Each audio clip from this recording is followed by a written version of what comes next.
Nandi awards Telugu సినిమాకి సంబంధించి ఇది అత్యంత ప్రతిష్టాత్మకమైన అవార్డు. ఎవరైనా నంది అవార్డు సాధిస్తే వాళ్ళు అది పెద్ద గొప్పగా సాధించినట్టుగా ఫీల్ అవుతారు. సినిమా ఇండస్ట్రీలో అన్ని శాఖలకు సంబంధించి నంది అవార్డు వచ్చిన వాళ్ళు చాలా గొప్పగా ఫీల్ అవుతుంటారు.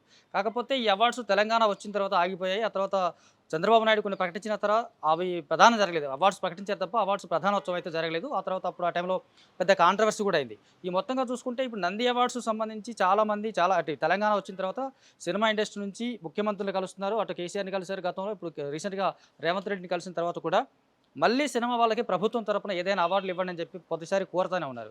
దీనికి ప్రతిస్పందనగా రీసెంట్గా రేవంత్ రెడ్డి గద్దర్ జయంతి సభలో చేసినటువంటి ఒక ప్రకటన అనేది రాష్ట్ర వ్యాప్తంగా పెద్ద సంచలనమైంది. నంది అవార్డుల స్థానంలో గద్దర్ అవార్డ్స్ ప్రకటిస్తామని చెప్పేసి ఆయన చెప్పారు. నిజానికి సినిమా ఇండస్ట్రీకి సంబంధించి గద్దర్ అవార్డ్స్ను ప్రకటించడానికి సినిమా ఇండస్ట్రీ ఎలా తీసుకుంటుంది, పరిశ్రమ నుంచి ఎలాంటి స్వాగతం వస్తుంది, నిజానికి గద్దర్ యొక్క సామాజిక నేపథ్యం చూసుకున్నా, ఆయన విప్లవ నేపథ్యం చూసుకున్నా సినిమా ఇండస్ట్రీకి దానికి పూర్తి వైరుధ్యం కనిపిస్తోంది. ఈ ఈ పరిస్థితుల్లో గద్దర్ అవార్డుని సినిమా ఇండస్ట్రీ ఎలా యాక్సెప్ట్ చేస్తానే దానికి సంబంధించినటువంటి వివరాలని, విశేషాలని సీనియర్ జర్నలిస్టు, సామాజిక విశ్లేషకులు భరద్వాజ్ గారిని అడిగి తెలుసుకుందాం. High sir. హాయ్. ఎలా చూస్తారు రేవంత్ రెడ్డి గారి స్టేట్మెంట్? అంటే గద్దర్ అవార్డు అని ప్రకటించడం ఒక బోల్డ్గా కనిపించాలి ఒక కమ్యూనిటీకి లేదు ఒక సమాజానికి అనుకుంటున్నాడు ఆయన. అందులో భాగంగా ప్రకటించేశాడు. కానీ ఇదే బోల్డ్నెస్తో ఇంకొక డిమాండ్ ఉంది ఆయన ముందు. ఇక్కడ అంటే నిషేధం విధించినటువంటి పీపుల్స్ వార్ మావోయిస్టు పార్టీ ఉంది. అవునవును. మావోయిస్టు పార్టీ మీద నిషేధాన్ని తొలగించడం లాంటి చర్యలు, అలాగే ప్రజా సంఘాలు ఉన్నాయి. రాడికల్ విద్యార్థి సంఘం, రాడికల్ యువజన సంఘం, ఇలాంటి సంఘాలు. ఈ సంఘాల మీద విధించినటువంటి నిషేధాన్ని కూడా తొలగిస్తాడా గద్దర్ స్పిరిట్తో గద్దర్ స్పిరిట్తో అనేది చూడాలి. గద్దర్ మీద అంటే ఆయన చివరి రోజుల్లో దాదాపుగా కాంగ్రెస్తో ట్రావెల్ అయ్యాడు. అవును. వాళ్ళ అమ్మాయికి కూడా టికెట్ ఇచ్చాడు. గద్దర్ ఖద్దర్గా మారాడు అనే మాటలు కూడా వినిపించినాయి. అయితే ఆయన ఈ ప్రయాణం వెనకాల ఆయన నడకలు అనేక ఇవి ఉన్నాయి. అవి తప్పటడుగులు అనలేం, కానీ ఆయన ప్రయాణాన్ని సీరియస్గా విశ్లేషించాల్సిన అవసరం ఉంది. గద్దర్ ప్రయాణాన్ని అంటే విప్లవ జీవితం నుంచి ప్రజా జీవితంలోకి వచ్చిన తర్వాత అటు ఇటు మన బూర్జువా పార్టీలతో కలిసాడనే దానికి సంబంధించి కూర్చున్న విమర్శల మీద మీరు ఒక విశ్లేషణ జరగాల్సింది, విశ్లేషణ జరగవలసి ఉంది. ఎందుకు ఆయన అలా ప్రయాణించాడు, ప్రయాణించడంలో ఎవరి పాత్ర ఎంత, విప్లవకారుల పాత్ర ఎంత, అలాగే ఇతర శక్తుల పాత్ర ఎంత అనేది బేరీజ్ వేస్తూ ఒక అధ్యయనం జరగాల్సిన అవసరం అయితే ఉంది. ఓకే, అది ఒక వన్ ఆఫ్ ద పార్ట్స్ అనుకోవచ్చు. కాకపోతే ఇప్పుడు రేవంత్ రెడ్డి స్టేట్మెంట్ అనేది కొంత మీరు అన్నట్టుగా బోల్డ్గా ఉన్నప్పటికీ కూడా సినిమా ఇండస్ట్రీ అసలు దీన్ని ఎలా యాక్సెప్ట్ చేస్తుంది, ఎలా రిసీవ్ చేసుకుంటుంది అనేది మీద ఒక భిన్నాభిప్రాయాలు ఉన్నాయి. సినిమా పరిశ్రమతో గద్దర్కి కొన్ని సంబంధాలు, పరిచయాలు ఉన్నాయి. గద్దర్ని సినిమా పరిశ్రమ వాడుకుంది. అవును. దాసరి నారాయణరావు గారు ఆయనతో పాటలు రాయించుకున్నాడు. అలాగే నారాయణమూర్తి రాయించుకున్నాడు, దాసరి నారాయణరావు గారు రాయించుకున్నాడు. అలాగే రామోజీరావుతో ఒక ఘర్షణ జరిగింది గద్దర్కి ఒక సందర్భంలో, పీపుల్స్ ఎన్కౌంటర్ సందర్భంగా. పీపుల్స్ ఎన్కౌంటర్ సినిమా అది అప్పటి పీపుల్స్ వార్ ఉద్యమం మీద విమర్శగా తీశాడు ఆయన. అంటే పీపుల్స్ వార్ వలన ప్రజలు పోలీసులకి టార్గెట్ అవుతున్నారు, టార్గెట్ అవటం వలన పోలీసులు వాళ్ళని చంపేస్తున్నారు ప్రజల్ని. అలా ప్రజల హత్యలకు పీపుల్స్ వార్ బాధ్యత అన్న యాంగిల్లో సినిమా తీశాడు ఆయన. అది ప్రజా పోరాటాలకి పూర్తి వ్యతిరేకమైన సినిమా. దాంట్లో ఈ పాటలన్నీ వాడుకోవాలనుకున్నాడు ఆయన. ఊరు మనదిరా, వాడ మనదిరా, ఇవన్నీ. అలాగే మాలోని వాడివే, మా మనిషివే నీవు, పొట్టకూటిక నీవు, పోలీసు అయినావు అని గద్దర్ పాట ఒకటి ఉంది పోలీసుల మీద. ఈ పాట ఇవన్నీ వాడుకోవాలని అనుకుని అడిగారు వీళ్ళు. అడిగితే ఆ పీపుల్స్ ఎన్కౌంటర్ అనేటువంటి టైటిల్ దగ్గరే విమర్శ ఉంది అని గూడ అంజయ్య, గద్దర్ వీళ్ళందరూ చెప్పారు. చెప్పిన తర్వాత వాళ్ళు అంగీకరించలేదు. వీళ్ళు బయటకు వచ్చి మేము మా పాటలు ఇవ్వమని చెప్పారు. చెప్పినప్పటికీ ఏమాత్రము సిగ్గు లేకుండా రామోజీరావు అదే పాటల్ని వేటూరితో ప్యారడీ రాయించి వాడేసుకున్నాడు.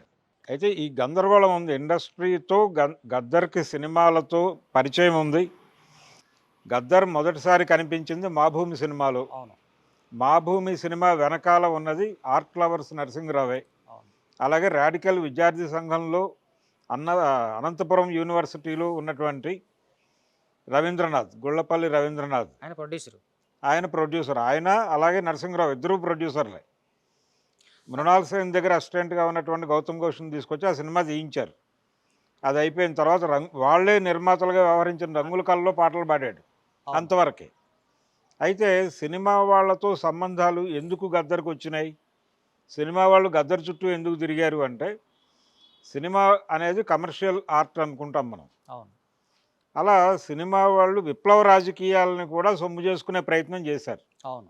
విప్లవ రాజకీయాలకు ఉన్నటువంటి గ్లామర్ని వాడుకోవడం కోసం గద్దర్ని టార్గెట్ చేసి వాడుకునే ప్రయత్నం చాలా సీరియస్గా చేశారు. అందులో భాగంగానే రామోజీరావులా కాకుండా కొంచెం వినయంగా దాసనారాయణరావు గారు అడిగి ఆయన ఒరే రిక్షా సినిమాలో పాటలు రాయించుకున్నాడు. ఆ సినిమాకి నంది అవార్డు కూడా వచ్చింది ఆయన. అవును. అయితే గద్దర్ కూడా దీన్ని వినియోగించుకోవాలనుకున్నాడు. ఓకే. ఆయన పరిస్థితుల రీత్యా. అప్పటికే ఆయన పీపుల్స్ వార్ నుంచి బయటకు వచ్చినట్టున్నారు. కొంత బయటకు వస్తున్నటువంటి సందర్భం. ఆ దశలో ఉన్నారు. ఈ సందర్భంలో ఎవరి అవసరాలు వాళ్ళవి. ఈ అవసరాల్లో వ్యాపార అవసరం అనేది ప్రధానంగా చూడాలి. వ్యాపార అవసరం సినిమాకు ఉంది. అవును.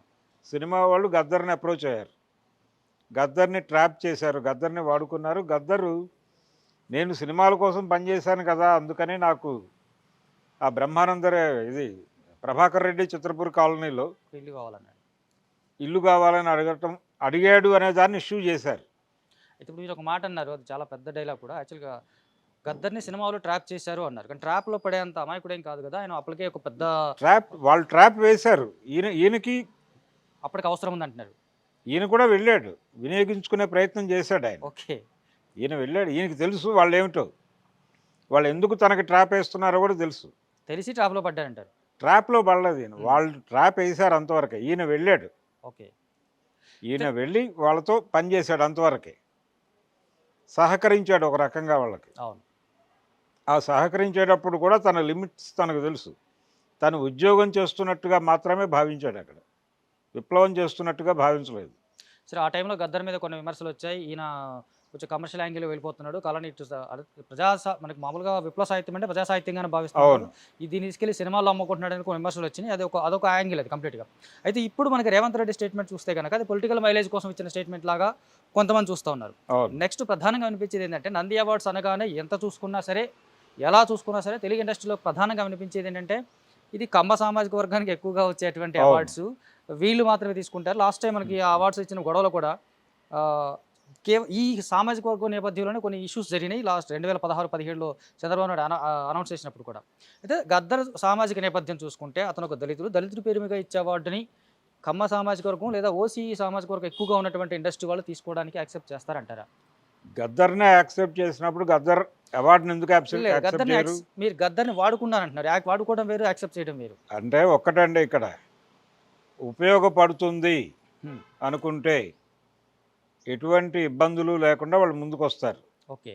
ఇబ్బంది కలుగుతుంది అనుకుంటే అడుగు కూడా ముందుకు నడవరు. ఇదే గద్దర్కి ఏదైనా ప్రమాదం ఉంది, గద్దర్ గనక నన్ను ఎన్కౌంటర్ చేయబోతున్నారు, మీరు వచ్చి ఒక మాట చెబితే ఆగుతుంది అని గనక కమ్యూనికేట్ చేయగలిగితే ఏ సినిమా వాడికైనా, తను పాటలు రాసిన సినిమా వాళ్ళకి, వాళ్ళు ఇందులో రిస్క్ ఉంది అనుకుంటే అసలు పట్టించుకోరు. పర్వాలేదు, ఇతనికి సహాయం చేయటం ద్వారా మనకు ఒక మైలేజ్ వస్తుంది అనుకుంటే ముందుకు వస్తారు. మామూలుగా మానవ సహజ న్యాయం మీద కొంతవరకు అనుకోవచ్చు. ఇంకొంచెం ఎక్కువ ఉంటుంది అక్కడ. అంటే పర్టికులర్గా ఆ కమ్యూనిటీలు, సినిమా పరిశ్రమ మీద ఈ రోజుకి కమ్మవారి జెండా ఎగురుతోంది. అది దానిలో ఎవరికి డౌట్ ఉండాల్సినటువంటి అవసరం లేదు. దీన్ని ఇంకోలా చెప్తారు వాళ్ళు. మీరు ఇదే ప్రశ్నని ఇండస్ట్రీలో ఉన్న వాళ్ళని అడిగితే స్ట్రైట్గా అలా ఏం లేదు, ఇక్కడ కులం లేదు, మేమందరం సినిమా కులం మాది అని చెప్తారు.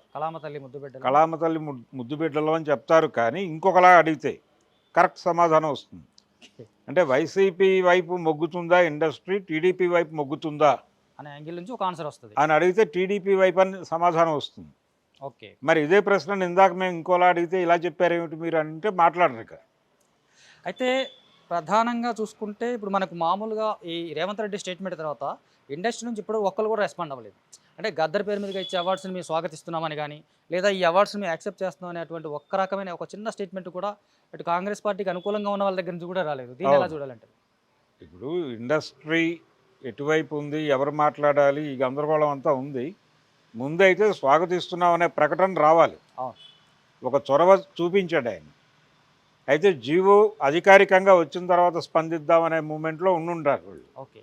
అందుకని ఆగుంటారు. రేవంత్ రెడ్డి కూడా దానిలో నా మాటే శాసనం, నా మాటే జీవో అన్నాడు కదా. జీవో రావాలి కదా, మాట శాసనమే. ఓకే. కానీ జీవో బయటకు వచ్చిన తర్వాత మాట్లాడదాం. నిజానికి మొన్న సినిమా ఇండస్ట్రీ వాళ్ళు వెళ్ళి నన్ను కలిశారు. నన్ను కలిసిన తర్వాత ఈ అవార్డు సంబంధించి మాట్లాడారు. అప్పుడే నేను గద్దర్ గురించి అన్నాను అని రేవంత్ రెడ్డి ఒక మాట అన్నాడు. అసలు దాన్ని నమ్మడానికి ఏమన్నా ఒక దగ్గర ఉందా? అంటే చెప్పుండొచ్చు వాళ్ళ అభిప్రాయాలు, వాళ్ళ ఏం అభిప్రాయాలు చెప్పుంటారుగా ఆయనకి. అవును. అది కూడా చెప్పాలి కదా, ఆయన అది చెప్పలా. రెండోది ఇక్కడ ఇంకొక గందరగోళం ఏంటంటే గద్దర్ కేవలం ఒక ఆయన కులాన్ని రిప్రజెంట్ మాత్రమే చేయలేదు. ఆయన విప్లవోద్యమానికి కూడా ఒక సింబల్గా ఉన్నాడు. ఇప్పటికే ఆయన విప్లవోద్యమానికి సింబల్గానే చూసేవాళ్ళు ఉన్నారు ఈ క్షణం వరకు. అంటే ఆయన తనను తాను ఒక రిప్రజెంట్ చేసుకున్నాడు కదా. ఒక దశ దాటిన తర్వాత ఒక దళిత ఐడియాలజీకి వచ్చేసాడు, నీలి జెండా ఎత్తుకున్నాడు, బొద్దిజం అన్నాడు, అంబేద్కర్ అన్నాడు. ఈ తరానికి సంబంధించి చూసుకుంటే ఎక్కువగా ఆయన ఇలాగే ఎక్కువ పరిచయం అయి ఉంటాడు. ఎక్కువ పరిచయం అంబేద్కరిస్ట్గానే పరిచయం అయ్యాడు. అవును. కాబట్టి ఈ విలువల్ని ఏ మేరకు కాంగ్రెస్ పార్టీ ఎత్తుపట్టుకుంటుంది అనేది కూడా కేవలం సినిమా అవార్డులు మాత్రమే మాట్లాడాల. ఒక జిల్లాకి గద్దర్ పేరు పెడతానన్నాడు. అవును. అంటే జనాల నుంచి కూడా వచ్చినటువంటి డిమాండ్, అది ఒక రకంగా డిమాండ్ ఆయన ప్రకటించేశాడు, వేదిక మీద ప్రకటించాడంటే అది ఏదో మేరకు జరగాలి. అవును. కాబట్టి ఏ కోణంలో నుంచి చేస్తున్నాడు ఈయన అంటే ఈ బోల్డ్ స్టేట్మెంట్లైనా దీని వెనకాల ఏదన్నా వ్యూహం ఉందా అనేది చూడాలి. వ్యూహం అంటే మామూలుగా ఇప్పుడు ఏంటంటే ఫైనాన్షియల్గా గవర్నమెంట్ రాష్ట్రం కొంచెం ఇబ్బంది పడుతూ ఉంది అనేది ఓపెన్ సీక్రెట్. ఇలాంటి సందర్భంలో కొంచెం పీపుల్ మైండ్ డైవర్ట్ చేయడానికి రేవంత్ రెడ్డి చివరికి కుమారి స్ట్రీట్ ఫుడ్ కుమారి అనే ఒక ఆవిడని సంబంధించినటువంటి ఆయన ముందుకు రావడం, సీఎం స్థాయి వ్యక్తి అక్కడ ముందుకు రావడం అనేది, ఇప్పుడు ఈ గద్దర్ పేరు అనేది, ఇవన్నీ కొంచెం డైవర్షన్ స్కీమ్స్ లాగానే డైవర్స్ స్టేట్మెంట్ లాగా కూడా కొంతమంది ప్రజాప్రభుత్వం అనే విషయాన్ని ఎక్స్పోజ్ చేస్తున్నాడు ఆయన. అట్లా చూసుకున్నప్పుడు కుమారి రెస్పాండ్ అయిన దానికంటే మించిన ప్రాబ్లమ్స్ చాలా ఉన్నాయి. ఇప్పుడు ఆటో డ్రైవర్స్ ఉన్నారు, వీళ్ళు ఉన్నారు. ఆటో డ్రైవర్ ఇష్యూ అది వేరే అండి. కుమారి స్ట్రీట్ ఫుడ్ విషయంలో స్పందించినటువంటి రేవంత్ రెడ్డి రేపు పొద్దున ఏదో ఒక కార్పొరేట్ కంపెనీకి ఎక్కడో చోట భూములు అలాట్ చేయాల్సి వస్తుంది. భూములు అలాట్ చేసినప్పుడు ఆ భూముల్లో ఉంటున్న వాళ్ళని నిర్వాసితులను చేయాల్సి వస్తుంది. ఆ సమస్యని ఇంత పద్ధతిగా సాల్వ్ చేయగలడా, ఇంత పద్ధతిగా హ్యాండిల్ చేయగలడా అనేది చూడాలి. అది నాయకత్వ సమర్థతను బట్టి, అది నాయకత్వ సమర్థత ఒకటే కాదు. ఇప్పుడు ప్రభుత్వాలు అనేవి భూ కేటాయింపులు మాత్రమే చేస్తున్నాయి. కార్పొరేట్లు వ్యాపారం చేస్తున్నాయి. కార్పొరేట్లకి భూములు దారాదత్తం చేయటం అనే పనిలో ఏ ప్రభుత్వం అయినా ఉంది. అది జగన్ ప్రభుత్వం అయినా ఉంది, చంద్రబాబు ప్రభుత్వం అయినా ఉంది, రేవంత్ రెడ్డి ప్రభుత్వం అయినా ఉంటుంది, కేసీఆర్ ప్రభుత్వం అయినా ఉంది. సో ఇప్పుడు ఇందాక మీరేమన్నారు, గద్దరు పేరు మీదుగా ఇచ్చే అవార్డు సంబంధించి ఇనిషియేషన్ తీసుకున్నప్పుడు నిషేధిత ప్రజా సంఘాలకు సంబంధించిన కూడా ఒక నిర్ణయం ప్రభుత్వం నుంచి వస్తే బాగుంటుంది అన్నట్టు ఒక మాట అన్నారు. అవును. అలా చూసుకుంటే గద్దర్ని ఒక తరం ఏంటో ఒక 3-4 తరాల వరకు ఆల్మోస్ట్ ప్రజా యుద్ధ నౌకగానే చూశారు, విప్లవోద్యమ నాయకుడుగానే చూశారు. ఆ విప్లవ సంఘాలు కానీ ప్రజా సంఘాలు కానీ గద్దర్ పేరు మీదుగా సినిమా ఇండస్ట్రీలో అవార్డ్స్ ఇవ్వడం, దాన్ని వాళ్ళు ఎలా యాక్సెప్ట్ చేస్తారంటారా? అంటే సినిమా పరిశ్రమ మీద విమర్శలు ఉన్నాయి, గద్దర్కి ఉన్నాయి. అంటే ఇక్కడ ప్రధానంగా ఏంటంటే మనకు చాలా సినిమాలు నంది అవార్డ్స్ అన్నీ మనం చాలా చూసాం. మీకు అన్ని మ్యాక్సిమం మోస్ట్ తెలిసి ఉంటుంది. నంది అవార్డ్స్ ఏవి జెన్యున్గా ఉన్నవైతే చాలా ఒక 25% 30% జెన్యున్గా ఉంటాయి. మ్యాక్సిమం లాబింగ్లోనే అవార్డ్స్ వస్తాయన్న విషయం ఓపెన్ సీక్రెట్. అలాంటి న్యాయానికి లేదా జెన్యునిటీకి దగ్గరగా లేని లాబియింగ్ అనేది జరుగుతుంది. దాని మీద మొదటి నుంచి నంది అవార్డులు ప్రారంభం నుంచి రకరకాల విమర్శలు ఉన్నాయి. 64లో మొదలైంది నంది అవార్డులు ఇవ్వటం. అదే అలాంటి లాబింగ్ జరిగే అవార్డ్స్కి గద్దర్ పేరు పెట్టాన్ని ప్రజా సంఘాలు కానీ గద్దర్ అభిమానులు కానీ ఎలా రిసీవ్ చేసుకోగలరు? అసలు సినిమాలు ఎలా ఉంటున్నాయి ఇప్పుడు? సినిమాల్లో ఏ విలువలు ప్రమోట్ చేస్తున్నారు, సినిమాల ద్వారా ఏం చెప్తున్నారు, ఇలా అనేక ప్రశ్నలు ముందుకు వస్తాయి.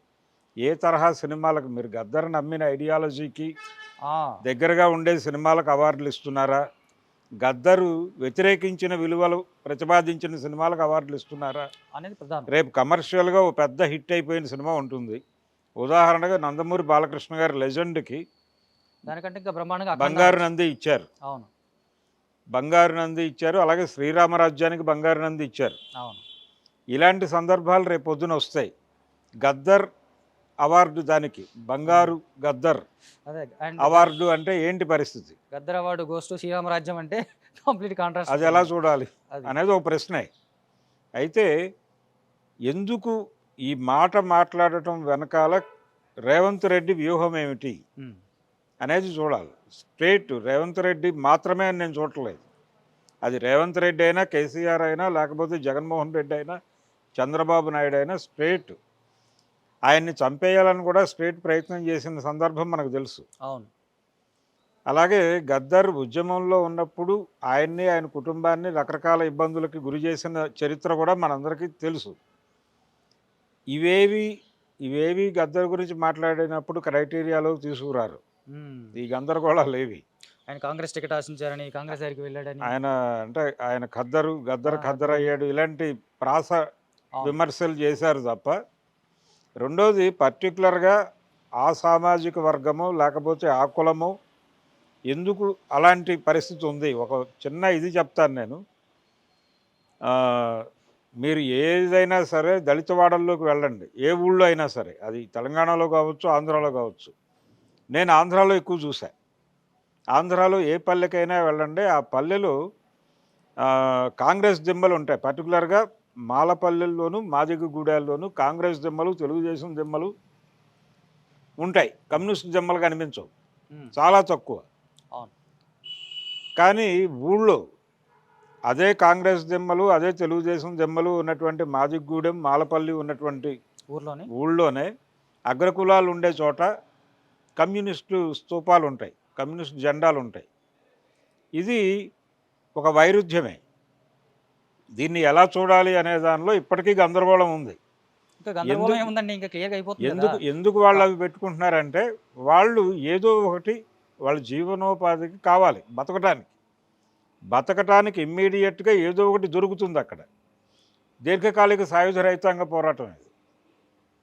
కాబట్టి ఆ గొడవ వేరు, వాళ్ళ జీవన పోరాటం అది. దాన్ని అలా చూడాలి, దాన్ని అర్థం చేసుకోవాలి, దానికి ఉన్న లిమిటేషన్స్ అర్థం చేసుకోవాలి. ఇప్పుడు ఇంకొక గొడవ జరుగుతోంది, ఇంకొక లెవెల్లో, ఇంకొక ప్లైన్లో. రాజ్యాంగవాదము అనేది ఒక మాట బయటకు వచ్చింది. ఈ రాజ్యాంగవాదము అనే అంబేద్కర్ని హైలైట్ చేయటాన్ని, రాజ్యాంగాన్ని మాట్లాడటం, దీని మీద ఒక విమర్శ జరుగుతోంది. ఎలా అర్థం చేసుకోవాలి అని. ఈ దొంగల రాజ్యాంగం రచనేవో కుట్ర అని చాటండి అని ఒకప్పుడు చరబండరాజు గారు అన్నాడు. దాన్ని ఇప్పుడు గోడల మీద రాసేవాళ్ళు ఆ రోజుల్లో, ఇప్పుడు రాయలేకపోవడం అనే పరిస్థితిని సమీక్షించుకుంటూ అందులో భాగంగానే రాజ్యాంగవాదము అనేటువంటి దాని గురించి మాట్లాడుతున్నారు. ఇప్పుడు ఎందుకు మాట్లాడుతున్నారు అంటే, రాజ్యాంగాన్ని ఎందుకు ఆసరా చేసుకున్నారు? ఇప్పుడు ముస్లింలు ఉన్నారు ఈ దేశంలో, వాళ్ళు గాంధీని, సెక్యులరిజాన్ని అడ్డం పెట్టుకుని జీవిస్తున్నారు. అవి రెండు ఏ క్షణం పీకితే మా జీవితాలు రోడ్డును పడతాయని భయపడుతున్నారు. అంటే ముస్లింలకి రాజ్యాంగం నుంచి ఎలాంటి భద్రత లేదంట. రాజ్యాంగం గురించి మాట్లాడట్లా, ప్రతివాడు ఏదో ఒకటి అడ్డం పెట్టుకుని బతుకుతున్నాడు ఇక్కడ. వాళ్ళు సెక్యులరిజం అంటే రాజ్యాంగమే కదా, రాజ్యాంగంలో ప్రామిస్ చేసిందే సెక్యులరిజం. దాన్ని అడ్డం పెట్టుకుని బతుకుతున్నారు వాళ్ళు. సెక్యులరిజం మీద దాడి జరుగుతుంది. సూడో సెక్యులరిస్టులు, సూడోగాళ్ళు అని మాట్లాడుతున్నారు హిందుత్వ నాయకులు, కమ్యూనిస్టులు. ఇలా కమ్యూనిస్టులు మాట్లాడటం పాత తిట్టది. ఇప్పుడు సూడోగాళ్ళు, సూడో సెక్యులరిస్టులు అంటే, సెక్యులరిజం అంటే కేవలం ముస్లిం వాళ్ళ మీద దాడి జరిగినప్పుడే రెస్పాండ్ అవుతారా? వాళ్ళు హిందువులను కొట్టినప్పుడు ఈ సెక్యులరిస్టులు అందరూ ఎక్కడ దాక్కుంటారు, ఎక్కడ తలలు పెడతారు, ఈ లెవెల్లో ఉంటుంది వాళ్ళ ఆర్గ్యుమెంట్లు. సరే, ఇప్పుడు మనకి అది నిరంతర ప్రక్రియలాగా, రావణ కాష్టలాగా వెళ్ళిపోతానే ఉంటుంది. అది గద్దరికి సంబంధించినటువంటి మనకి ఇండస్ట్రీ నుంచి నిజంగా రెస్పాన్స్ వస్తే గద్దర్ అభిమానులుగా వీళ్ళు నిజంగా దాన్ని స్వాగతిస్తారా? గద్దర్ అభిమానులు రేవంత్ రెడ్డి ఈ ప్రకటన చేయటం మీద పాజిటివ్గానే రెస్పాండ్ అవుతున్నారు. ఏదో ఒక పద్ధతిలో ఆయన్ని ఒక ప్రభుత్వ అవార్డుకి ఆయన పేరు పెట్టడం ద్వారా ప్రతి జయంతికి ఇది చేస్తానని కూడా చెప్పాడు ఆయన. ఇదివరకు ఎలా ఉండేదంటే, నంది అవార్డులు ఉగాది రోజున చేసేవాళ్ళు. ఇప్పుడు గద్దర్ జయంతిని ఉగాదిగా జరుపుతాను అంటున్నాడు ఈయన. కాబట్టి అది ఒక రకంగా ప్రోగ్రెసివే. అయితే ఈ మేరకు అడుగు ముందుకు వేసినటువంటి రేవంత్ రెడ్డిని మరికొంచెం ముందుకు నడిపించే ప్రయత్నం ఒకటి జరగాలి. ప్రజా సంఘాలకు సంబంధించి ప్రజా సంఘాలకు సంబంధించి మావోయిస్ట్ పార్టీ మీద నిషేధం తొలగింపు, అలాగే ఒక చట్టం ఉంది. అంటే ఆ రోజుల్లో నేదురుమల్లి జనార్దన్ రెడ్డి గారు పెట్టినటువంటి చట్టం ఒకటి ఉంది. ఆ చట్టం నేపథ్యంలోనే ఈ నిషేధాలన్నీ జరుగుతున్నాయి. దాన్ని తొలగించేటువంటి ప్రయత్నం జరగాలి. అది రాష్ట్ర స్థాయిలోని పనేనా? రాష్ట్ర స్థాయిలో జరగాలి, కేంద్రానికి సిఫార్సు చేయాల్సి ఉంటుంది. అంటే మావోయిస్ట్ పార్టీకి సంబంధించి అక్కడి నుంచి రావాలి. ఇందాక మీరు అన్నట్టుగా కమ్యూనిస్టులు అనేది పార్టీలు అంటున్నారు కదా. యాక్చువల్గా ఇప్పుడు కాంగ్రెస్ నుంచి రేవంత్ రెడ్డి కానీ కేంద్రానికి మావోయిస్టుల మీద నిషేధం ఎత్తేమని ఒక లేఖ రాస్తే, అది ఇప్పుడున్న కంట్రీ మూడుకి సంబంధించి చూస్తే, ఇప్పుడున్న కాషాయ దానికి సంబంధించి చూస్తే ఎంత పెద్ద ఇదవుతుందో, బట్ దేశవ్యాప్తంగా ఎంత పెద్ద వ్యతిరేకత వస్తుంది అనేది ఈయన రిప్రజెంట్ చేస్తోంది కాంగ్రెస్ పార్టీ. అదే అండి, కాంగ్రెస్ పార్టీ మీద దారుణమైన వ్యతిరేకత వస్తుంది కదా. కాంగ్రెస్ పార్టీని రిప్రజెంట్ చేస్తున్నాడు ఆయన. కాంగ్రెస్ పార్టీ బీజేపీ మీద యుద్ధం చేస్తోంది అన్ని రకాలుగాను. అందులో భాగంగానే ఈ నినాదాన్ని ఎత్తుకుంటే తప్పేం లేదు దానిలో. కాదు, ఇప్పుడు ఈ కాంగ్రెస్ మావోయిస్టుల మీద నిషేధం ఎత్తేయాలని నినాదాన్ని తీసుకుంటే మావోయిస్టులు కాంగ్రెస్ సపోర్ట్ చేస్తారనేది కదా ఇందులో ఇండైరెక్ట్గా ఉండేది. ఇప్పుడు వైఎస్ రాజశేఖర రెడ్డి నక్సలైట్లతో మేము చర్చలు జరుపుతాము, వాళ్ళ మీద నిషేధం తొలగిస్తాము, వాళ్ళు బయటకు వస్తే స్వాగతిస్తాము అని చెప్పాడు కదా. 2003లో 2004లో బయటకు తీసుకొచ్చారు కదా. తర్వాత ఏం జరిగింది అనేది వేరే చర్చ. ముందైతే ఒక బహిరంగ చర్చలకి దానికి దారి తీశారు కదా. అంతకు ముందు చెన్నారెడ్డి గారు గెలిచినప్పుడు 89లో ఆయన కూడా రిలాక్సేషన్ పీరియడ్ అని అనౌన్స్ చేశాడు. మీరు సభలు సమావేశాలు పెట్టుకోవచ్చు అన్నాడు. ఆ తర్వాత జనార్దన్ రెడ్డి వచ్చి బ్యాన్ పెట్టాడు. జనార్దన్ రెడ్డి బ్యాన్ పెడుతూ తీసుకొచ్చినటువంటి యాక్టే ఇప్పటికీ కొనసాగుతోంది. దాన్నే మళ్ళీ తెలంగాణకు అన్వయించి ఇక్కడ వాడారు కేసీఆర్ గారు. దాన్ని తొలగించే దమ్ముందా రేవంత్ రెడ్డికి అనేది ప్రశ్న. దాన్ని తొలగించి కనీసం మావోయిస్ట్ పార్టీని పక్కన పెట్టండి, విద్యార్థి సంఘాలు యువజన సంఘాల మీద ఉన్న నిషేధమైనా తొలగించాలి కదా. అది తొలగించే ఏర్పాటు చేయాలి కదా. జననాట్య మండలితో సహా నిషేధించారు కదా ఆ రోజున జనార్దన్ రెడ్డి గారు. నిషేధించిన తర్వాత కదా వీళ్ళు ప్రజా కళా మండలి అని ఇతర పద్ధతుల్లో వెళ్ళారు. కాబట్టి అక్కడ వరకు నిషేధం తొలగించే, ప్రజా సంఘాల మీద నిషేధం తొలగించే దిశగా అది గద్దర్ కలే. గద్దరు ఆయన కాంగ్రెస్ వైపు ఉన్నప్పుడు కూడా ఇదే మాట్లాడాడు. అయితే గద్దర్ కళ అనేదని ఇప్పుడు మనం ఇందాక అన్నట్టుగా ఈ 2 decadesలో గద్దరే డ్రీమ్ ఉందో దాన్ని మెయిన్ డ్రీమ్ అనేది ఇప్పుడు మాక్సిమం తెర మీద కనిపిస్తుంది. ఒక చిత్రంగా అదే కనిపిస్తుంది. అంటే 2 decadesలో ఆయన తన సామాజిక వర్గం నుంచి ఒక మార్పును కోరుకున్నాడు, లేదా అంబేద్కరిజం అనేది రావాలనుకున్నాడు, బుద్ధిజం వర్తిల్లాలనుకున్నాడు, హిందూయిజం పోవాలనుకున్నాడు. అంటే విప్లవం మన వర్గ పోరాటం సక్సెస్ కావాలనే దానికంటే కూడా ఇవే ఎక్కువ తెర మీదకి వచ్చినాయి. వీటిని వీళ్ళు కళలుగా ప్రజెంట్ చేస్తున్నప్పుడు ఇక్కడ మావోయిస్టులు కానీ మీరన్న ప్రజా సంఘాలు మాట్లాడాడు. ఆయన అన్ని మాట్లాడినప్పటికీ అన్నీ మాట్లాడాడు, అన్నీ రిప్రజెంట్ చేశాడు కూడా. ఇప్పుడు కంచాయలయ్య గారు కూడా మనకి గద్దర్ గారి కాలంటే విప్లవోద్యమానికి దానికి కాక తన సామాజిక వర్గానికి ఎప్పుడైతే ఒక విముక్తి లభిస్తుందో అదే నిజమైనటువంటి ఇదని చెప్పేసి కంచాయలయ్య గారు కూడా మన 2-3 సార్లు స్పీచ్లో అదే. ఇప్పుడు ఇక్కడ ఏమిటి, భారతీయ సమాజంలో కులమే వర్గము అనే స్పృహతో మాట్లాడటం అనేది జరిగి తీరాలి. మీరు ఏ రోడ్లోకైనా వెళ్ళండి, ఒక 50 కోట్లు ఉంటాయి. ఆ 50 కోట్లలో ఏ కోట్లోనైనా ఒక దళితుడు యజమాని స్థానంలో కూర్చుని ఉన్నాడా? ఏ దళితుడైనా కనీసం ఒక వ్యాపారం తన పేరుతో నడిపే పరిస్థితి ఉందా? చాలామంది ఐఏఎస్ ఉద్యోగాలు చేసినటువంటి దళితులు వాళ్ళ దగ్గర డబ్బులు ఉంటాయి, కానీ వాళ్ళ పిల్లలతో వాళ్ళంతటా వాళ్ళు పరిశ్రమలు పెట్టించలేని దౌర్భాగ్య పరిస్థితి ఉంది ఇప్పటికీ కూడా.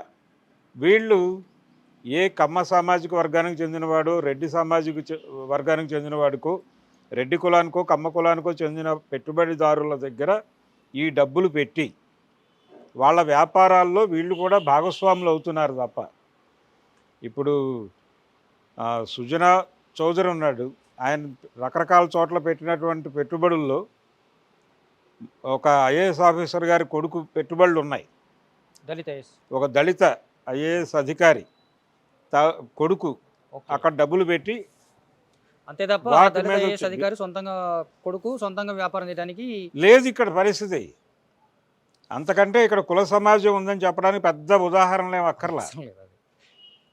నేను ఓపెన్గా చెప్తున్నాను కదా, మీరు ఏదైనా ఒక ఏరియా తీసుకోండి, అక్కడున్న 50 కోట్లలో ఏ కోట్లోనైనా ఒక దళితుడు కౌంటర్లో కూర్చుంటే వ్యాపారం జరుగుతుంది. ఎవడైనా వెళ్తాడు అసలు ఆ అంటే కొట్టుకి? దీనికి సంబంధించి చాలా రోజులుగా ఉంది. ఒక హోటల్ పేరు దళితుల పేరు మీదగా ఉంటే ఆ హోటల్‌కి ఎవరు రారు. అక్కడ టీ కూడా తాగరు, టిఫిన్ చేయరు. ఇది దాదాపు ఏళ్ల తరబడి వస్తున్న వ్యవహారం. ఒక దళితుడు కొట్టు అని ఎస్టాబ్లిష్ అయిపోతే అవును. ఆ కొట్టులోకి వెడతారా వెళ్ళరా అనే దాకా ప్రశ్న ఉంది కదా. అవును. అది కొత్త ఏం కాదు కదా. చాలా పెద్ద పెద్ద వాళ్ళే అడుగుతున్నారు అది. సరే. నో కులము వర్గంగా ఆపరేట్ అవుతుంది. దీన్ని వర్గం పేరుతో మసిపూసి మారేడుకాయ చేసే ప్రయత్నం చేస్తున్నారు. మనుషులంతా ఒక్కటే అనే మాట అగ్రకులాల నుంచి వస్తాయి. హ్మ్. అగ్రకులాలు మనుషులంతా ఒక్కటే అనే మాట మాట్లాడితే కింది కులాలని తినేస్తామని అర్థం. కింది కులాల నుంచి మనుషులంతా ఒక్కటే అనే మాట వస్తే నిన్ను మాలో కలుపుకుంటామని అర్థం. అవును. అందుకని కింది కులాల నుంచి మనుషులంతా ఒక్కటే అనే నినాదం రావాలి తప్ప ఎన్టీ రామారావు గారు ఆయన కమ్మ కులం నుంచి మనుషులంతా ఒక్కటే అంటే కుదరదు. సరే, ఇప్పుడు గద్దరు పేరు మీదుగా సినిమా ఇండస్ట్రీలో వచ్చేటువంటి అవార్డ్స్ సంబంధించి ఇందాక మీరు అన్నట్టుగా కొంతమంది వాదన ఏంటంటే కాళోజీ నారాయణరావు లాగా ఒక సపరేట్గా ఆయన వర్గ దృక్పథానికి లేదా ఆయన ఐడియాలజీకి దగ్గరగా ఉన్న సాహిత్యానికో లేదా ఈ సినిమాలకు సంబంధించి వీళ్ళకి వరకు ఒక పర్టికులర్ అవార్డ్స్ ఇస్తే బాగుంటుంది మొత్తంగా ఇండస్ట్రీ కాకుండా అనే వాదనలో కొంతమంది ఇండస్ట్రీ నుంచి కొన్ని ఫేస్బుక్లో వీటిలో కొంతమంది పెట్టారు. ఇప్పుడు గద్దర్ ఎక్కడ రిప్రజెంట్ చేశాడు? జానపద గీతాలు అక్కడ నుంచి మొదలుపెట్టాడు. అది ఆయన జీవిత ప్రారంభం. బుర్ర కథలు చెప్పాడు. ఒగ్గు కథకు ఒక పాపులారిటీ తీసుకొచ్చాడు. ఒగ్గు కథ ఆంధ్ర ప్రాంతంలో కూడా పాపులర్ చేశాడు ఆయన. గుంటూరు జననాట్య మండలి కూడా ఒగ్గు కథలు చెప్పాల్సిన ఇది తీసుకొచ్చాడు. కాబట్టి ఈ రంగంలో కృషి చేస్తున్న వాళ్ళకి గద్దర్ పేరుతో అవార్డులు ఇవ్వటం అనేది ఒక పద్ధతి. అది కోరుకోవచ్చు. అలాగే గద్దర్ చేసినటువంటి ఇంకొక గొప్ప పని ఏంటంటే ప్రజల నుంచి తీసుకుని దాన్ని రిఫైన్ చేసి ప్రజల దగ్గరికి తీసుకెళ్ళాడు. ప్రజల దగ్గర నుంచి ట్యూనులు తీసుకుని వాళ్ళకి ఏం చెప్పాలో, వాళ్ళ జీవితాల్లో మార్పు కోసం వాళ్ళు ఏం చేయాలో ఆ సందేశాన్ని ఆ పాటలో నింపి తిరిగి వాళ్ళ దగ్గరికి తీసుకెళ్ళాడు. సహజంగా వాళ్ళ టూనే కావడం వల్ల చాలా తొందరగా కనెక్ట్ అయిపోయింది, తొందరగా వెళ్ళేది. దీన్ని ఈ ప్రక్రియలో ఉన్న వాళ్ళని గుర్తించి వాళ్ళని గద్దర్ పేరుతో గౌరవించడం అనేది ఒక పద్ధతి. అంటే ఆయన ఏం కంట్రిబ్యూట్ చేశాడు ప్రపంచానికి, ఆ మార్గంలో ఎవరు ప్రయాణిస్తున్నారో వాళ్ళని గుర్తించి వాళ్ళని గౌరవించడం అనేది ఒక పద్ధతి. కానీ ఇక్కడ రేవంత్ రెడ్డి గారి ఉద్దేశం అది కాదు. ఈయన ఒక పెద్ద ఏరియాలోకి తీసుకెళ్ళదలుచుకున్నాడు. గద్దర్ని ఒక మహాత్ముడిని చేసే ప్రయత్నం చేస్తున్నాడు. సినిమా ఇండస్ట్రీకి వెళ్ళిపోతే గద్దర్ మహాత్ముడు అవడం కంటే కూడా ఇంకా రకరకాల, ఇప్పుడు మీరు ఇందాక మీరు అన్నట్టుగా గద్దర్ పేరు మీదుగా వెళ్ళే అవార్డు హనుమాన్కి వెళ్ళింది అనుకోండి, ఆయన ఐడియాలజీ జరగచ్చు. అదే అనేది జరగదు అని గ్యారంటీ ఏం లేదు. ఇక్కడ మీరు ఇందాక మరి కులం ప్రధానంగానే ఉంది. నిజంగా కొంతమంది తెలిసిన మిత్రులు సినిమా ఇండస్ట్రీ సంబంధించిన వాళ్ళు డైరెక్ట్గానో ఇండైరెక్ట్గానో వాడు ఇట్లాగే అన్నారు కొందరు, వాడి పేరు మీదుగా మాకు అవార్డ్స్ ఇవ్వడం ఏంటి, లేదా ఈయన తప్ప ఇంకెవరు దొరకలేదా, ఆయన గద్దరికి సినిమా ఇండస్ట్రీకి సంబంధం ఏంటి, ఇలాంటి ప్రశ్నలు కూడా చాలా వరకు ఇప్పుడు సోషల్ మీడియాలో మెల్లమెల్లగా స్టార్ట్ అవుతున్నాయి. వీటికి సంబంధించి ఇది అంటే గద్దర్కి సినిమా పరిశ్రమకి సంబంధం ఏమిటంటే గద్దర్ని వాడుకునే ప్రయత్నం మీరు అందరూ చేశారుగా. రామోజీరావు గారు వెళ్ళి మాట్లాడాడుగా మా సినిమాకి పని చేయమని. దాసరి నారాయణరావు గారు వెళ్ళి ఆయనతో పూసుకుని తిరిగాడుగా. ఎందుకు తిరిగారు వీళ్ళందరూ? గద్దర్ చుట్టూ ఎందుకు తిరిగారు అందరూ అంటే దానికి సమాధానం చెప్పాలిగా. అలా చూసుకున్న సినిమా ఇండస్ట్రీ సంబంధించి గద్దర్ పాటలు వెరీ లిమిటెడ్ కదా. గద్దర్ ఎందుకు లిమిటెడ్ అంటే సినిమా ఇండస్ట్రీ సంబంధించి, అదే సినిమా ఇండస్ట్రీకి సంబంధించే ఆయన అవసరం ఎక్కడుందో అక్కడ పని చేశాడు. నరసింహరావు గారి సినిమాలకు పనిచేశాడు ఆయన ప్రధానంగా. నిజానికి ఈయన కంటే ముందే సినిమాలకు పాటలు రాసిన ఇంకొక విప్లవ కవి ఉన్నాడు, వంగపండు ప్రసాదరావు. వంగపండు ప్రసాదరావు గారు విముక్తి కోసం అనే సినిమాకి తన పాటలు మొత్తం ఇచ్చినప్పుడు ఆయన మీద విమర్శ వచ్చింది. సినిమా అనే కళ బూర్జువా కళ, దానికి మనం పాటలు ఇవ్వటం కరెక్టా? పైగా ఇది మీ సొంత సాహిత్యం కాదు, ప్రజల నుంచి తీసుకున్న సాహిత్యము, అది వేరే గొడవ. అది ఇంకొక మగధీర టైంలో వచ్చింది. ఓకే. అయితే ఆ రోజుల్లో ఆయన ఇచ్చినటువంటి పాటలు, విముక్తి కోసం సినిమాకి ఇచ్చిన పాటల మీద ఒక విమర్శ నడిచింది. ఆయన సినిమా మాధ్యమం ద్వారా ఈ సాహిత్యాన్ని పాపులర్ చేయటం కోసం నేను ఇచ్చాను అన్న పద్ధతిలో ఆయన సమాధానం అయినా ఆయన చెప్పుకున్నాడు. ఓకే. అయితే ఎక్కడైనా మీరు గమనించాల్సిన విషయం ఏంటంటే ఆర్థిక పరమైన గొడవే. ఆర్థికమే. ఆయనకు స్థిమితంగా, ఆయనకు కూడా భారీగా ఆస్తులు ఉండి ఆయనకు కూడా స్థిమితంగా ఉంటే దగ్గరకు కూడా రానిచ్చేవాడు కాదేమో. అవును. ఆ పరిస్థితి లేదు కాబట్టే ఆయన వరకు వెళ్ళారు. రెడీ ఫర్ సేల్ అన్నాడు ఆయన. ఈ ఈ దీన్ని గుర్తించాలి. దీన్ని గుర్తించి ఈ పరిస్థితి లేకుండా చేయడానికి ఏం చేయాలనేది కూడా ఆలోచించాలి విప్లవోద్యమం. విమర్శ చేయటం మాత్రమే కాదు, అవును. ఇది కూడా చేయాలి. ఈ కౌంటర్ ఆలోచన కూడా చేయాలి. అలాగే ఇందాక రాజ్యాంగవాదం మీద చర్చ పెట్టడం అనే దగ్గర మాట్లాడాం మనం. ఆ చర్చ పెట్టడం తప్పని నేను అంటలేదు, కానీ దాని వలన కొంతమంది సెంటిమెంట్లు దెబ్బతినే పరిస్థితి ఉంటుంది. దాన్ని కూడా పరిగణనలోకి తీసుకుని వాళ్ళని హక్కుని చేర్చుకుని వాళ్ళ సహకారంతో మాట్లాడాలి. అది లేకపోతే ప్రమాదం అవుతుంది, బూమరాంగ్ అవుతుంది. కాబట్టి గద్దర్కి కొన్ని లిమిటేషన్స్ ఉన్నాయి. సమగ్రంగా గద్దర్ని అర్థం చేసుకోవాలి. ఏదో ఒక కోణంలో ఇది చేశాడు కాబట్టి ఇతను టోటల్గా తప్పు అనటం కరెక్ట్ కాదు. ఆయన జీవితంలో ఆయన కంట్రిబ్యూట్ చేసినవి ఎన్ని ఉన్నాయి. ఆయన జీవితం మొత్తం మీద 100కి 70% ఆయన జీవితం ఎక్కడుంది, ఎవరి కోసం పనిచేశాడు, ఏం చేశాడు. తప్పులు చేసి ఉండొచ్చు, ఆ తప్పులకి విమర్శించండి అంతవరకే. ఆయన ఎప్పుడు నిజానికి ఎన్ని విమర్శలు ఎప్పుడు కౌంటర్ కూడా ఇవ్వలేదు ఆయన పాపం. ఇవ్వలేదు. ఇప్పుడు తను ఎన్ని దారుణమైన విమర్శలు చేసినప్పటికీ కూడా ఎవరికి ప్రతిస్పందించలేదు. సరే వీళ్ళకి తెలియదు, వీళ్ళు అమాయకులు అన్నట్టుగానే వదిలేసినట్టున్నారు. అమాయకులు అని కాదు, నిజంగానే ఆయనలో ఒక అమాయకత్వం ఉండేది. గద్దర్తో దగ్గరగా మాట్లాడిన వాళ్ళకి తెలుస్తుంది. అవును. ఆయనలో ఒక రకమైన అమాయకత్వం చూశాను నేను. ఆయన ఈ మధ్య కూడా, అంటే చనిపోవడానికి ఒక 2 సంవత్సరాల ముందు కూడా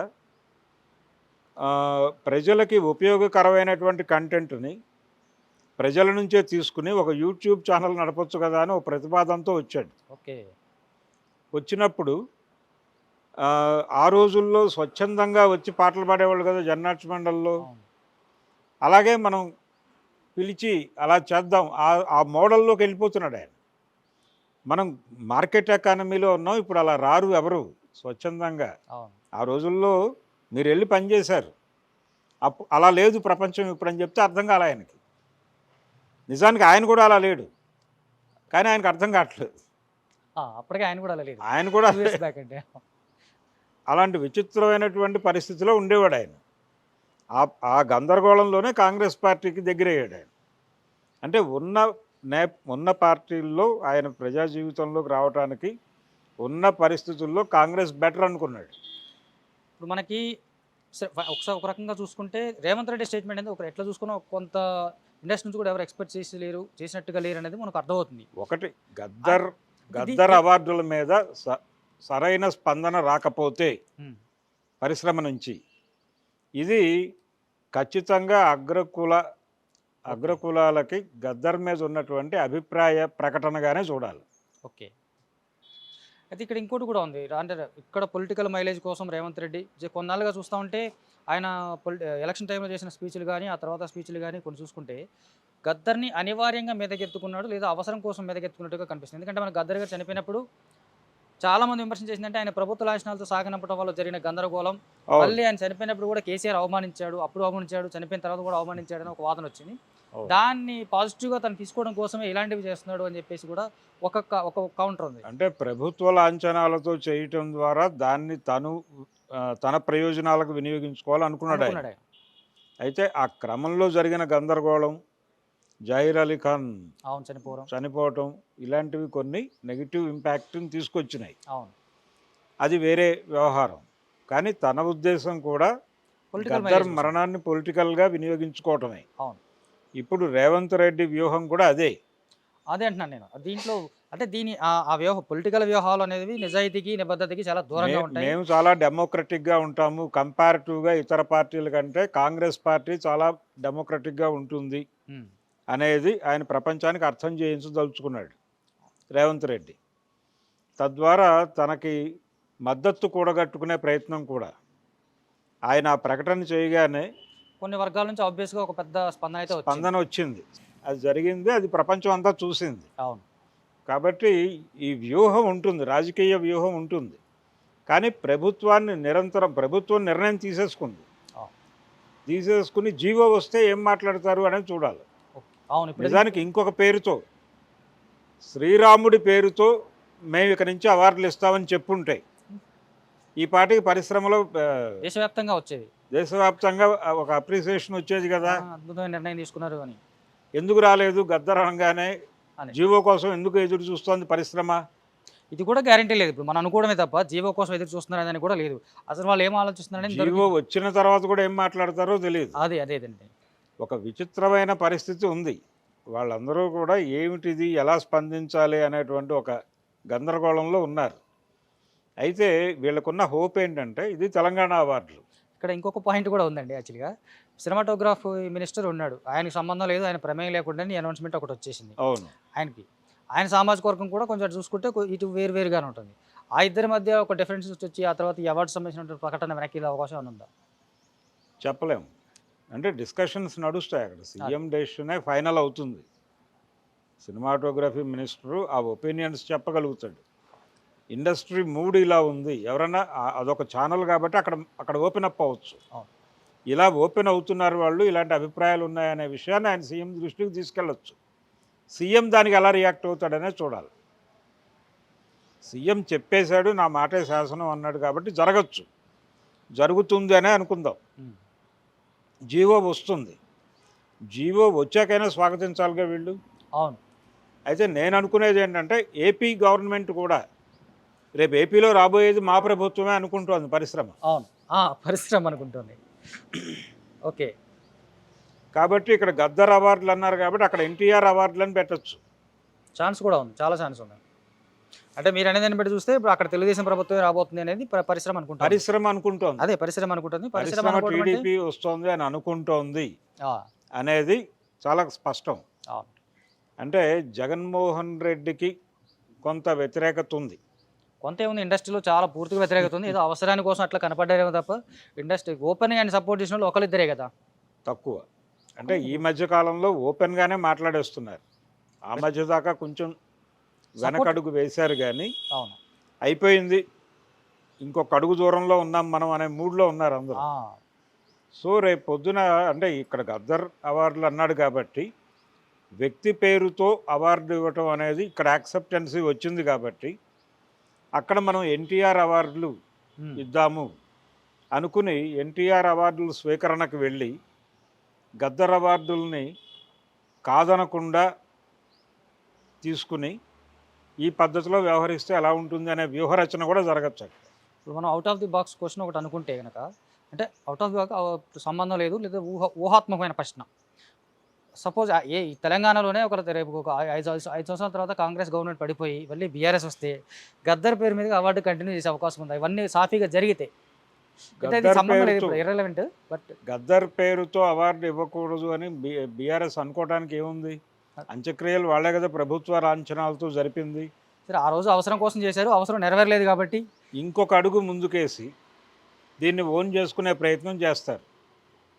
అంతే తప్ప కాదనే పరిస్థితి రూపం మారింది కొంచెం, అంతే. వాళ్ళకి అనుకూలంగా రూపం మారుద్ది, అంతవరకే. అంటే ఇది ఇక్కడ మా క్లెయిమ్ ఉంది అనేది చెప్పుకుంటారు వాళ్ళు, ఎస్టాబ్లిష్ చేసుకుంటారు దాన్ని. ఓకే. అంతే తప్ప కాదనే పరిస్థితి ఉండదు. తీసేయటం ద్వారా వచ్చే ఇబ్బందులు ఏమిటో వాళ్ళకి తెలుసు. అందుకని అంటే ఈయన ఏ ప్రయోజనాలు ఆశించి ఈ ప్రకటన చేశాడు అనేది ప్రధానం. దీన్ని బీఆర్ఎస్ కూడా క్షుణ్ణంగా అబ్జర్వ్ చేస్తోంది. ఆల్రెడీ ఒకసారి షాక్ తిన్నారు కాబట్టి కొంత ఈ మొత్తం వ్యవహారాన్ని వాళ్ళు జాగ్రత్తగా గమనిస్తున్నారు. ఏం జరుగుతోంది, ఎందుకు ఈ మాట అనాల్సి వచ్చింది, గద్దర్ పేరుతో అవార్డులు ప్రకటించడం అనేది చిన్న నిర్ణయం ఏం కాదు. అక్కడ ఏదో స్పాంటేనియస్గా ఆవేశపడి చేసిన ప్రకటన కాదు. చాలామంది అయితే అలాగే చూస్తున్నారు దీన్ని, స్పాంటేనియస్గా చేశారు. దానికి ఒక ఎక్సర్సైజ్ జరిగిందని ఆయనే చెప్పాడు. అది దాన్ని నమ్మడానికి చాలా దూరంగా ఉంది. ఎందుకంటే అది కలిసిన మూమెంట్, ఆ కలిసిన సందర్భం, వాళ్ళు ఏదో ఆయన అప్రిషియేట్ చేయడానికి వెళ్ళారు. ఆ మూమెంట్లో ఆన్ ది స్పాట్గా మాట్లాడి ఈయన గద్దర్ గారి గురించి అంత క్షుణ్ణంగా ఇచ్చేసి చెప్పిన దానికి చాలా అంటే మన క్యాజువల్ అనుకోవడానికి కూడా దీనికోసం పెద్ద ఆలోచించక్కర్లేదు, అంత జరిగి ఉండకపోవచ్చు అనేది జరిగింది అనేది ఎస్టాబ్లిష్ చేసే ప్రయత్నం చేశాడు, అంతే. ఇది స్పాంటేనియస్గా అన్న మాట కాదు అనేది చెప్పాడు. ఓకే, స్పాంటేనియస్గా చెప్పిన మాట కాదు, గద్దర్ ఆశయాలను ఇన్ టోటల్గా మీరు యాక్సెప్ట్ చేస్తే, గద్దర్ అనుకున్న పద్ధతిలో సమాజాన్ని మార్చే ప్రయత్నం మీరు చేస్తే అన్ని రంగాలలోనూ ఆయన ఆలోచనలు, ఆయన కళల్ని ఇంప్లిమెంట్ చేసే ప్రయత్నం చేయండి. ఆ క్రమంలోనే మనం ఇందాక మాట్లాడుకున్నట్టుగా దళిత జీవితాలను ఉద్ధరించటం అనే ప్రోగ్రాం తీసుకోవాలి. దాంతోపాటు ఆయన రిప్రజెంట్ చేసినటువంటి గతంలో ఆయన రిప్రజెంట్ చేసినటువంటి విప్లవోద్యమం, ఆయన చర్చల్లో కూడా ప్రతినిధిగా పాల్గొన్నాడు. ప్రభుత్వంతో, కాంగ్రెస్ ప్రభుత్వంతో జరిపిన చర్చల్లో మావోయిస్టు పార్టీ తరఫున ప్రతినిధిగా పాల్గొన్నాడు. కాబట్టి పీపుల్స్ వార్ అంటే ఇప్పుడు మావోయిస్టు పార్టీ నిషేధం జోలికి వెళ్ళాలా వద్దా అనేది ఆ చట్టానికి సంబంధించిన పరిమితులు ఉన్నాయి. ప్రజా సంఘాల మీద ఉన్నటువంటి నిషేధాన్ని తొలగించడానికి ఒక వెసులుబాటు అయితే ఉంది. కనీసం దాన్నైనా ఆయన పట్టించుకుంటే ఇంకొంచెం పెద్ద ఏరియాలో గద్దర్ ఆశయాన్ని నెరవేర్చినట్టుగా అవుతుంది. కాబట్టి ఆ దిశగా కూడా ఒక అడుగు ముందుకు వేయగలిగితే ఆయన ఏ బోల్డ్నెస్ అయితే ప్రదర్శించదలుచుకున్నాడు ఆ బోల్డ్నెస్ మరింత, అంటే చెన్నారెడ్డి గారు చేశాడు, ఇది చెన్నారెడ్డి చేశాడు, రాజశేఖర రెడ్డి చేశాడు. ఆ తర్వాత మళ్ళీ నిర్బంధాలు వాళ్ళే ప్రయోగించారు. చెన్నారెడ్డి నిర్బంధం ప్రయోగించలేదు, కానీ చెన్నారెడ్డిని పక్కన పెట్టి జనార్దన్ రెడ్డి ప్రయోగించాడు.